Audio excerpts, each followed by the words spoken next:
जय श्री राम, जय माता दी। बंधुजनों, आज मैं आपके सामने एक बहुत बड़ी चीज़ लेके और बहुत अच्छी चीज़ आपको बताने जा रहा हूँ। वो है महाशिवरात्रि। महाशिवरात्रि इस बार 26 तारीख को स्वर्ण नक्षत्र में और शिव योग में इसका प्रभाव चलेगा। शास्त्रों में ये दोनों चीज़ें, स्वर्ण नक्षत्र और शिव योग, बहुत बड़ा योग माना जाता है जब इनका संयोग जो है शिवरात्रि के उपलक्ष्य में हो।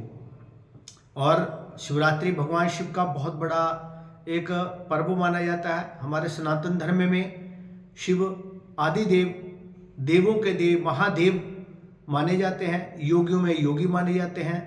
पूर्णता के साथ अगर संपूर्ण तंत्र क्रिया को किसी देवता को अगर था उसका मालूम, जा उसका रहस्य जा, जिसने उत्पत्ति किया, उसका बहुत बड़ा जो है भगवान शिव का ही सहयोग है। उसमें भगवान शिव के आशीर्वाद से ही तंत्र विद्या और पूर्ण रूप से संसार में विख्यात हुई।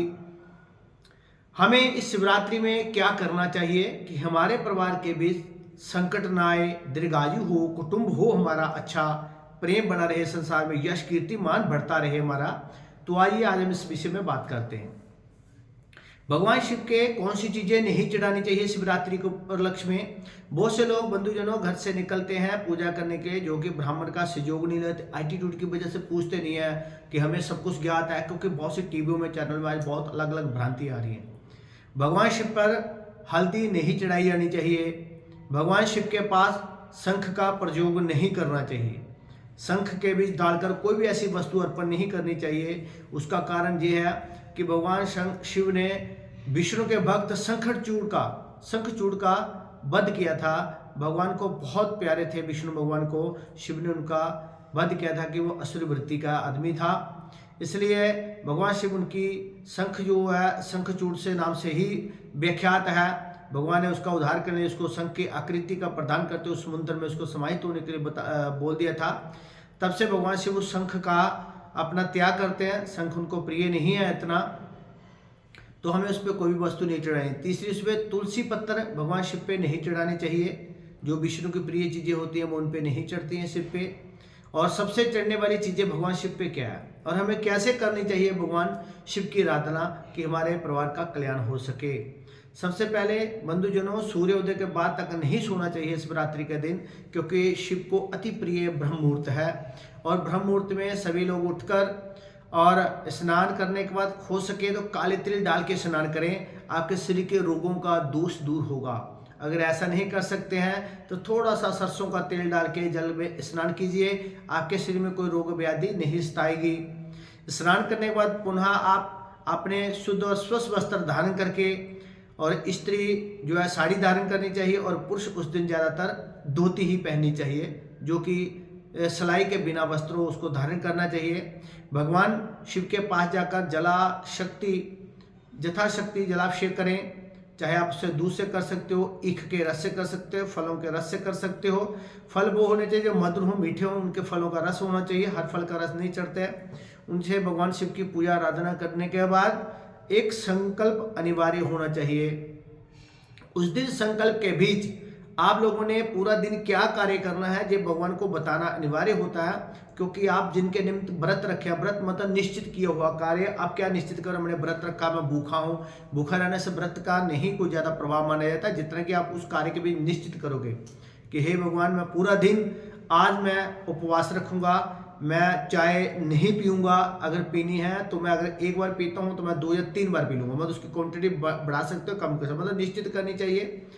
एक टाइम ही फलाहार होना चाहिए। जहाँ फलाहार इतना ज़्यादा कर लो कि भगवान को भी निमित्त करो, मैं आपके निमित्त को खाऊंगा भाई, जितना 5, 6, 7, 8, 10 बार खा लो, आपके भूख शायद नहीं होती। मतलब व्रत में निश्चित करना उसको। अब निश्चित नहीं करोगे, बिना निश्चित किए आपका व्रत फल नहीं देगा। और कोशिश करें एक रात जागने से पूरे अश्वमेध यज्ञ के जितना फल मिलता है शिवरात्रि में, अगर आप शिवरात्रि में जागरण करते हो तो। अगर वो भी भगवान शिव के पास करोगे तो बहुत बढ़िया। मान के चलो आपके पास दक्षिणा ब्राह्मण को देने के लिए नहीं है, तो आप वहाँ पे भगवान शिव को जल चढ़ाएं। सिंपल जल चढ़ाने से हो सके दूध, दही, शहद, घी और शक्कर से स्नान करा के आप भगवान शिव को प्रसन्न कर सकते हैं।